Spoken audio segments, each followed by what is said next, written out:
जय भीम, नमो बुद्ध। हमारे चैनल में आपका स्वागत है।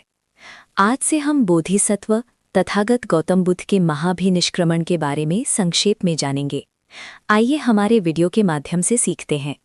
आप सभी से अनुरोध है कि इस चैनल को सब्सक्राइब करें और हमारे आगामी वीडियो देखते रहें। महाभिनिष्क्रमण का भाग दूसरा।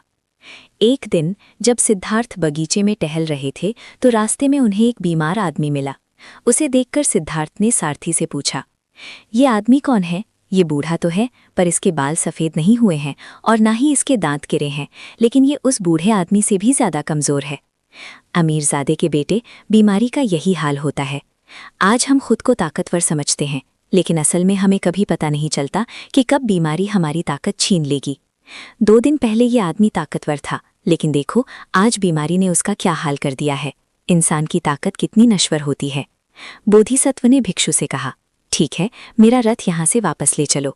आज तक मैं स्वास्थ्य के नशे में चूर था, लेकिन अब वो नशा उतर गया है। अब मुझे पार्क में खेलकूद करने की कोई इच्छा नहीं है।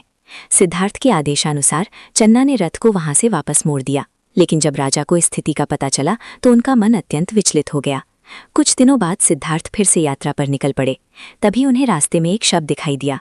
उसे देखकर उन्होंने अपने सारथी से पूछा, तुमने इस आदमी को यहाँ क्यों सुलाया है और इतने सारे लोग यहाँ क्यों जमा हैं, इस तरह का डेरा डाले हुए हैं? चानन ने हमान से कहा, हे आर्यपुत्र, ये व्यक्ति गुजर गया है। अब ये लोग इसे इस रथ में रखकर शमशान घाट ले जाएंगे और दफनाएंगे या जलाएंगे। तुम भी एक दिन इस अवस्था को अवश्य प्राप्त करोगे। इस युग में मनुष्य का अधिकतम जीवन काल 100 वर्ष है, परंतु सभी मनुष्य 100 वर्ष तक जीवित नहीं रहते। अनेक लोग 50 वर्ष की आयु से पहले ही विभिन्न रोगों से पीड़ित होकर मर जाते हैं। सिद्धार्थ ने उस आदमी से कहा, ठीक है, चलो यहाँ से वापस चलते हैं, मुझे अब पार्क में खेलने का मन नहीं है। सिद्धार्थ पीछे मुड़े और ये खबर सुनकर राजा का मन अत्यंत विचलित हो गया। सिद्धार्थ अकेले बैठे अपने महल में चले गए और उन्होंने अपनी अनुमति के बिना किसी को भी अपने महल में प्रवेश करने से मना कर दिया। उन्होंने मन ही मन कहा, जब मैंने इस व्यक्ति को देखा और अपने युवा मित्रों से इसके बारे में बात की तो उन्होंने मेरी बात अनसुनी कर दी, मानो हम कभी बूढ़े ही ना हों। ठीक इसी तरह जब एक बीमार व्यक्ति को देखकर मेरा मन विचलित हुआ तो मेरे मित्र मेरा उपहास करने लगे। अब अगर मैं उन्हें उस मृत व्यक्ति की कहानी सुनाऊं तो वे फिर से मेरा उपहास करेंगे। ऐसा लगता है मानो उनमें यौवन, रोग और मृत्यु की 3 अवस्थाओं पर विचार करने की शक्ति ही नहीं बची है। परंतु जब कोई इन अवस्थाओं के बारे में सोचता है तो उसका यौवन पूरी तरह नष्ट हो जाता है, रोग के विचार से शक्ति क्षीण हो जाती है और मृत्यु के विचार से जीवन नष्ट हो जाता है। जब ये तीनों अवस्थाएं नष्ट हो जाती हैं तो इस संसार में कोई कैसे सुख पा सकता है?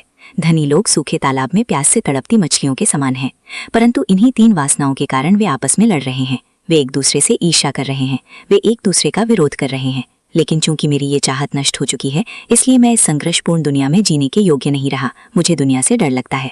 राजकुमार महल की सभी सुख सुविधाओं से ऊब चुका था। वह एक बार फिर बगीचे में गया। वहां पहुंचकर उसने देखा कि भगवा वस्त्र पहने एक भिक्षु एक वृक्ष के नीचे बैठा है। उसे देखकर उसने सारथी से पूछा, ये कौन है? भगवा वस्त्र पहने होने के बावजूद इसकी मुद्रा बहुत गंभीर लग रही है।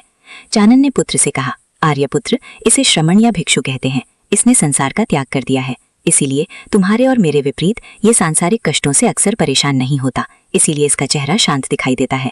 सिद्धार्थ कुछ देर तक बगीचे में घूमते रहे, विचारों में खोए हुए। फिर वे अपने रथ पर सवार होकर अपने महल की ओर चल पड़े। उसी समय कृष्णा गौतमी नाम की एक क्षत्रिय युवती अपने महल की छत पर बैठी थी। उसने सिद्धार्थ को रथ पर सवार होते हुए देखा और कहा, केवल एक प्रसन्न माँ ही इसे देख सकती है, केवल एक प्रसन्न पिता ही इसे देख सकता है, केवल एक प्रसन्न स्त्री ही इस संसार को देख सकती है, केवल एक प्रसन्न पुरुष ही इस संसार को देख सकता है, केवल एक प्रसन्न स्त्री ही इस संसार को देख सकती है, केवल एक प्रसन्न पुरुष ही इस संसार को देख सकता है, केवल एक प्रसन्न स्त्री ही इस संसार को देख सकती है, केवल एक प्रसन्न स्त्री ही इस संसार को देख सकती है, केवल एक प्रसन्न माँ ही इसे देख सकती है। भाग दूसरे में महाभिनिष्क्रमण देखते हैं। चलिए कहानी का दूसरा भाग देखते हैं। चैनल को सब्सक्राइब करना ना भूलें। धन्यवाद।